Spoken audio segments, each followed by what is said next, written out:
इसके साथ मगज़ खाओ, बीज खाओ, बादाम, काजू, पिस्ता, अखरोट, सफ़ेद तिल, चारों मगज़ 100-100 ग्राम ले लो। हमारे मैदे ना इस काबिल नहीं है कि इन चीज़ों को हज़म कर सके।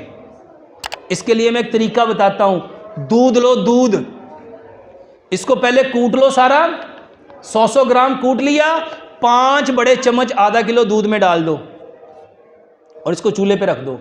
इसको इतना पकाओ, आधा किलो दूध पाव रह जाए।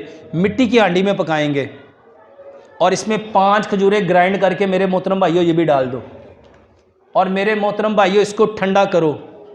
मगरिब से पहले इसको बना लिया, पका लिया और इशा की नमाज तक इसको ठंडा होने पड़ा रहने दो। मेरे मोहतरम भाइयों, ये आपकी रात की ग़िज़ा है, ये रात का खाना है, बस यही खाना है, ये रात को ये खाओ। मेरे मोहतरम भाइयों, इसमें कोई दवाई है? इसमें कोई दवाई है? ये वल्लाह इतना ज़बरदस्त इलाज है, आप सोच नहीं सकते। और जिन लोगों को साथ पस आती है, पस सेल है यानी अंदर इन्फेक्शन है, वो क्या करे?